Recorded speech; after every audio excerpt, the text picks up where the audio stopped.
God, God, God, God, God. Everybody wants to talk about God. The Jews want to talk about God. The Christians want to talk about God. The Muslims want to talk about God, God, God, God, God. They all think they know God, but they don't know God. What they know is their perception of God. I'll give them that. You don't know God. You feel God. You feel Jesus. You feel their love, a love that you can't even begin to see the fullness of it, the total giving of an energy to you and love. And God doesn't care. God doesn't care if you understand him. He doesn't care at all. All you're going to do is die, go back to God, see exactly what God is, and then you understand. So he's not trying to get you to understand. What he wants is for you to see him while you're a living soul. He wants you to see his hard work making Eden earth. See how much it took to make the sea and animals and trees and birds and sunlight and flowers and smells and touch and bread and kissing and hugs. He wants you to see his creation while you're here. He wants you to see how much work God put into this. You know, the very first page of the Bible is the original blueprint. That first page is the original idea, the original concept of God. Everything after that is the because of us falling. But on that first page is everything he created. You have to remember his creation. He himself was amazed by it. It was always in his mind, his ideas of a physical presence, but his dimension had no time, has no space, and his ideas of creating this, he had to change how he saw things, how he felt, how he was. For he said, I am. He's everything that ever will be and ever has been.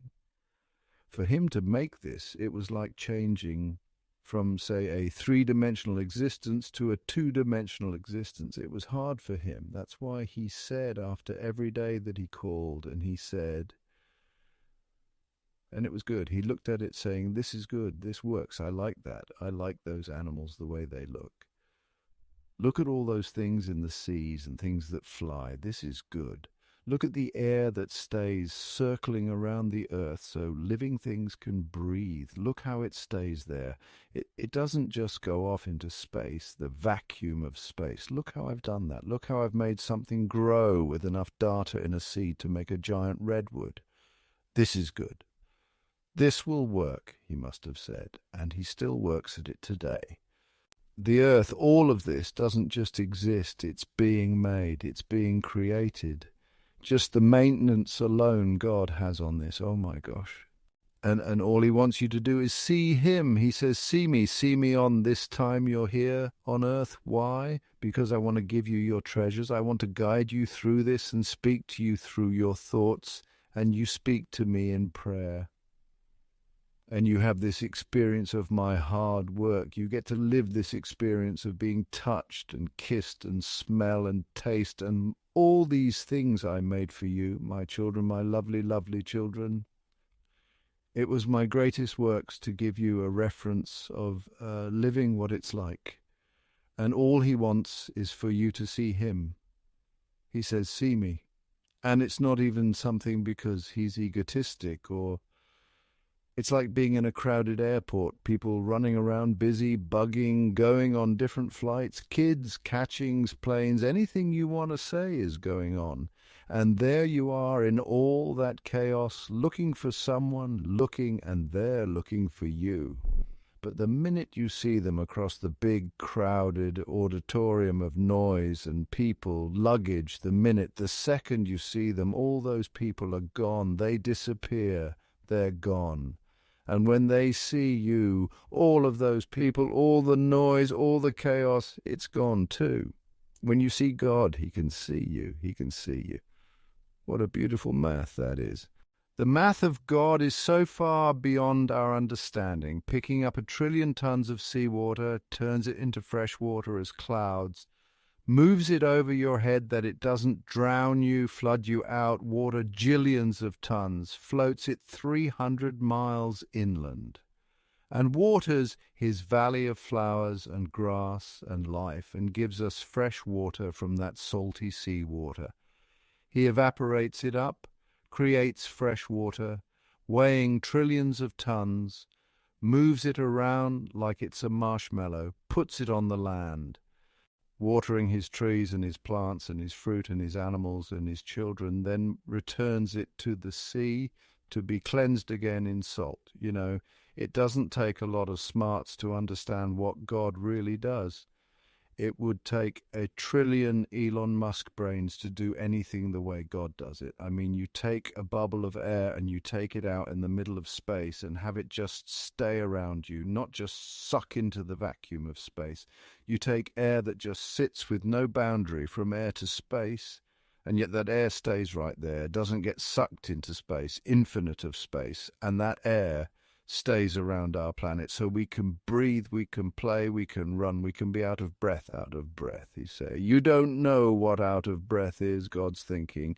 Do you know what it takes to keep that air circling you, being there, cleaning itself, through going through plants and remaking things that we call oxygen and carbons, all these man words. We think we're so smart, we don't even know. And the funny thing is, all he wanted you to do is see him. He says, my children, don't worry about it. I mean, fly to Mars if you want, build it, but it's your time here.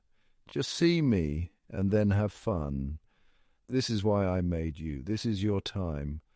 Through prayer and thought, I'll give you anything you want for your time here, and you'll come home and you'll be so joyous about having the experience of life. Life. It was not easy for God to do, and it's not today. He's working every day. This doesn't stay here just like this. He's working more and more. You have creation as an ongoing project. Tell me you aren't up every morning at the crack of dawn. It's creation, for Pete's sakes. No energy just exists. Nothing just exists. It has to be created. Who do you think's doing all that? God is. When you sit on your butt drinking a Starbucks and thinking you know it all, who do you think's doing all that? And all he wants is, my children, see me, just see me, so I can see you. He even doesn't want it for himself. Free will was the lens. Free will was the direction you looked. And when with your own free will you see God, he can see you. We're not even talking about how much we're loved by Jesus. Oh my gosh. I mean, we can't even go there on this particular session, but oh my gosh, there is nothing but love. Love for you, nothing but love. The most powerful weapon in the world, love. The self-alignment of love for other people, for your surroundings, for happiness. I wish we would get our act together and put God first, the man's world second. Still have man's world. It breaks his heart when we cut down a tree he's made for some house, or dug up a beautiful meadow to leach out the metals for cars, but he understands. He understands it, and it hurts him, but it makes him happy that we're being happy. But when we make our man world the world first, and then you take a little time with your free will, you are like, I wonder if there is a God. If there is a God, please, please. We so miss what is really right before our eyes in plain sight. We so miss our potential as children. We could. That's another story. I don't want to go there. I hope this starts to help those that want to be helped. If you don't, it doesn't matter to God. You're going to see God when you go back. He doesn't care. He's going to be like, well, it's like going to Disneyland, sitting on a park bench. You get to be there for 8 hours. You sit on the bench and look out at the parking lot, and then in 8 hours, when it's time to go, your parents say, turn around, and you turn around and see what you could have done for your 8 hours. You see it, you see the rides, you see the happiness, you see what could be a great adventure. You see all of the things you could have done. It was always there. God is always there. He doesn't care if you don't. And then especially all of these people, human people, making their... Why do you think all those religions don't work past a point? Because you don't know God. You're just making it up to your ego or your whatever. It's like all you have to do is breathe in a beautiful feeling of air, and there's God. That's God. Or the warmth of the sun.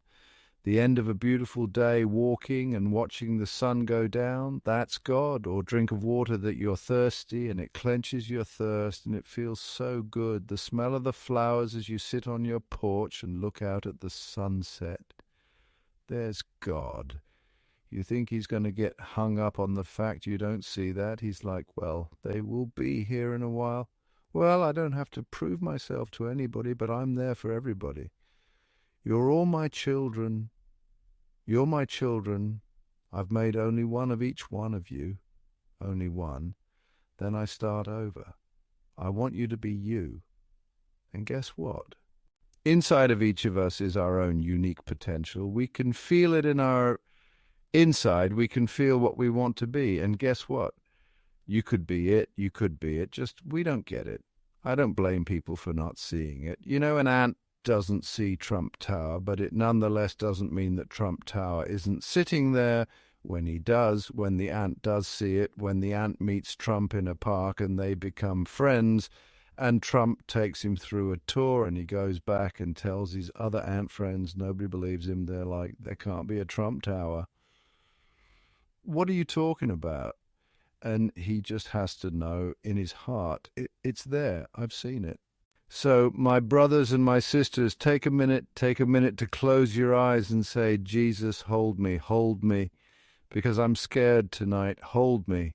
See if you don't start feeling a light, start to glow right where your heart is. Jesus, hold me. He loves you so much. He's right beside you constantly and is just waiting for your free will to say, Jesus, hold me. I'm scared. Hold me, Jesus. I'm lonely tonight. Hold me. Then hold him back. Hold him in your mind. Hug him. He's your friend, your best friend. Hug him and let him hold you.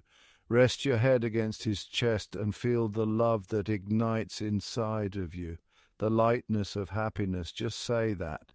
That's all you have to do is just say that. Nothing more. Just say, hold me. I need help. You can say, I need to get some money, Jesus. He'll make the opportunities come. He sees. He does. He's everything he can do, whatever.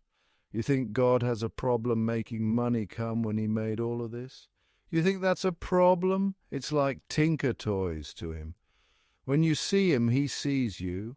Remember that. Remember how special you are. Remember that. How very special. And how not only were you made by God, but the King of Kings gave everything, the most horrific death, all for his friends, for the ones he loves, so that you would be saved. Do you realize what treasures you truly hold, who you really are? If our planet ever gets their act together and sees the power of love and the pure happiness, it will be such a beautiful place. It will be guided by God, loved by Jesus. Our relationships with everything on this planet were the caretakers of it. Every animal could talk with you and be around you. If we had the right perspective and saw our place of who we are as the custodians. Like I said, the first page of the Bible is the original blueprint. And all the science is here because that's what God does. And just because you don't see it, just because you can't understand it, does not mean it's his science, and that's what he's doing every second of every minute of every hour of every day. For he said, I am, and all of you religions. I'm proud of you for having something, you know, but drop it. Drop the attitude, drop the ego. You're just nothing with it. With man's best, very best. Given all the time they've had to nurture religion, they don't know. It's nothing of what God really is. So all you do is get lost and hung up in a man's interpretation. And how many stories in history has the religious clergy been proven? They don't know what they're talking about. Just drop it. Just love. Just see what you see right in front of you. Take it in. Make yourself love. I could love everybody on the whole planet, and I still have more love if I wanted to have it. That's how love is more than anything that has ever been made. It is the weapon of weapons. It self-aligns. It's everlasting. It brings happiness. It has the strength that is unmeasurable. And it's love. Everybody who wants to be somebody, all these billionaires, all of these, You know what? They just are doing that because they hope they can find somebody that might love them. Because of that, they're thinking, I just want to be loved. I just want somebody to hold me and say, I love you. All that dead end roads are like, man is the greatest creator of dead ends. You've got to back yourself out and get back on the main road. All of that people do, in the end, they just want someone to hold them. And guess what? You've got, for right now, Jesus and God are the most omnious energies, but you know what? They can be just your friend. You can just say to God, people don't understand this. You can just say to God, I just want to sit beside you for a minute. Maybe we won't even talk. Maybe we'll just be next to each other so the light inside me starts to glow. I just need my best friend. It's like a rock star that goes out on stage, and he's a rock star. 100,000 people are cheering, but he's just a friend to somebody. He could just sit there on a cup of coffee and breakfast, and they could just talk. God is your best friend. Jesus is your best friend, and when you have that, you have a confidence in yourself, and then you go through your life and you find your girl or your man who truly loves you because they love God, and everything is happening through the love, and it's so powerful. Won't trade it for $1 trillion billion. No, won't trade it. Give me some money that I can be on this world.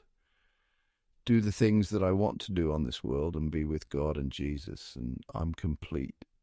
I hope you can start this journey or somewhere along the road. That's the other thing. There's nothing about me that's special. There's nothing. I'm just on this. I found my way back on the road to Eden, and I'm walking it. I might be at this point, and you might be at that point. Get on the road, find your way back, see the living world. Read the first page of the Bible and see who you are, the living soul of the living God, and you can work it out from there. You don't have to know more than that, because until we were broken, that was the plan. That first page was the original plan, and it was beautiful, and God was happy with it. Try and take a minute if you're not happy or if you feel scared or empty. Take a minute. I don't have to prove anything. Just do that and you'll feel it. Just do it and you'll feel it. Oh, man.